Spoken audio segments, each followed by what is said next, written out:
Hi there, and welcome to the Anarchist Architect. What do you think about my shirt? My girlfriend bought it to me.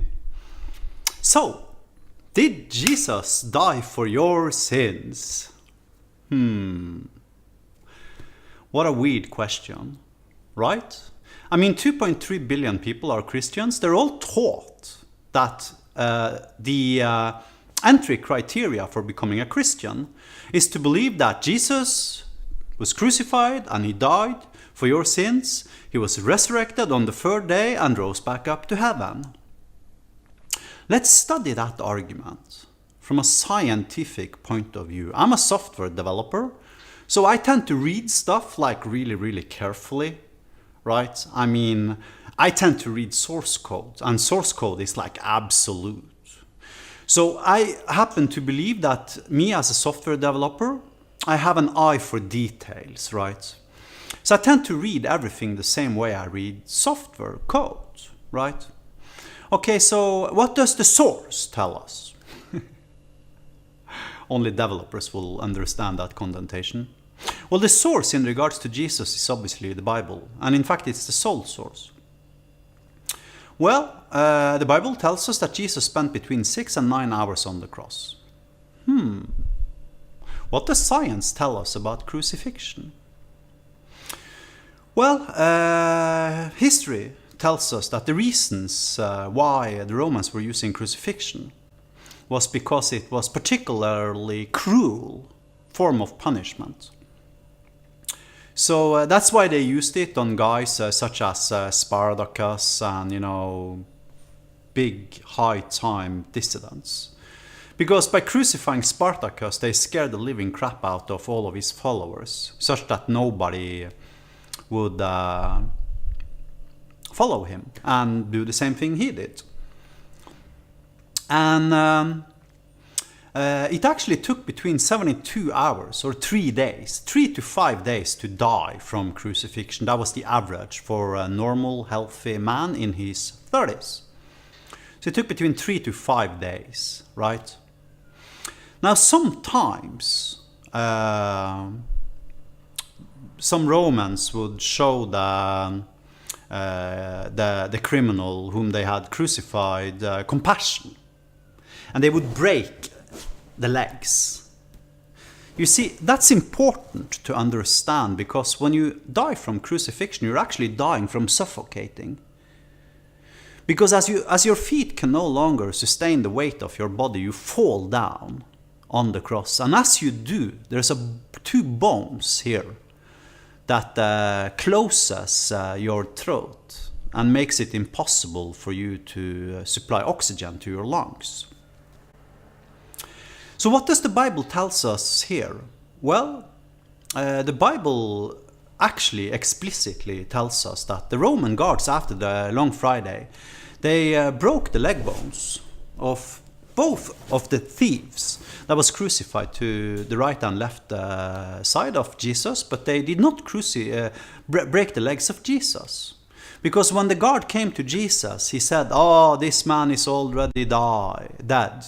There's no point in breaking his legs." Possibly the guard had some problems with doing this, because this was an extremely holy man. So he probably felt it was blasphemy to break his legs. Then the other guard said, "Okay, stick your spear into him to check if he's dead." So the guard stuck the spear into the right side of the torso. Very important fact, actually. There's a big difference between the right side and the left side. Simply because at the left side of your torso is your heart. While on the right side of your torso, okay, you have lungs and stuff like that, but no organs which are as vital as you do on your left side. Right? Now, as he stuck the spear into Jesus' body, the Bible explicitly tells us that there came blood and water out of Jesus' body. Okay, so we have three things here, right? We have A, Jesus' legs were never broken. B, he only spent between 6 and 9 hours on the cross. 3, there came blood. Do you want to know a secret? Dead people don't bleed. Because their hearts don't beat. When your heart stops beating, you can actually stab the body and it won't bleed. Or at least very, very little, if at all. After rigor mortis, it won't bleed at all. I mean, you can cut it like if it was a chopstick, you know. But the fact that Jesus was bleeding actually proves to a large extent, using Occam's razor, which is kind of like a scientific tool, that it is probable that Jesus' heart was still beating. So, in addition, Jesus only spent 6 to 9 hours on the cross. I mean, science tells us it is literally almost impossible to die from crucifixion after 6 to 9 hours. It takes 3 to 5 days, right? In addition, his legs was never broken, even though both of his companions' legs were, or the thieves that was crucified the same day, they had their legs broken. So they were probably highly likely dead because they couldn't sustain their body. Immediately once you break the legs, you suffocate on the cross. And then comes the final point. You see, the Bible tells us that some of his companions, some of his disciples, were given the body. And they took the body into a tomb to embalm him.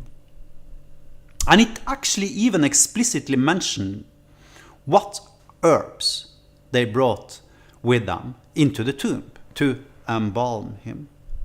And these herbs were myrrh and aloe vera. So, are myrrh and aloe vera embalmment herbs?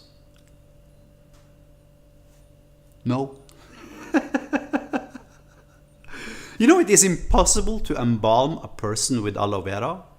And also, to a large extent, myrrh was also never used in embalmment. I mean, it wasn't the primary embalmment herbs. However, 2,000 years ago, to a wise man, the usage of myrrh and aloe vera was obvious. They were used to heal wounds. I mean, you can actually take a wound on your arm and you can take aloe vera and crack it and put that jelly thing onto the wound, and it will decrease infections in your wound. It is a natural antiseptic remedy which humanity has known about probably for 10,000 years. So obviously the disciples that brought the body of Jesus into the tomb, I mean, they weren't going to embalm him. I mean, that's pretty darn sure. And of course, the final evidence, obviously, is 3 days afterwards, the guy freaking walks out of his tomb.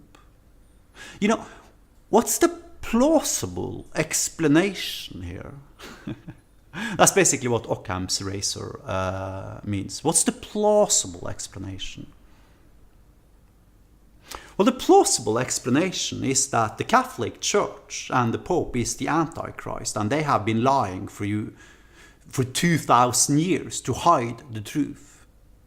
Because the truth about Jesus is actually so volatile and such dangerous information that it is has been systematically suppressed by those with powers for 2,000 years. Because the true miracle of the Bible and the Golgotha is that 50 million people wanted the bugger down, dead. I mean, the entirety of the Roman emperor, including the emperor and Pontius Pilate, and everybody wanted the guy dead.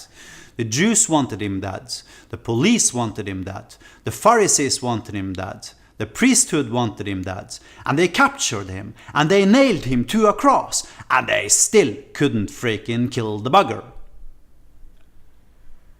Isn't that a miracle?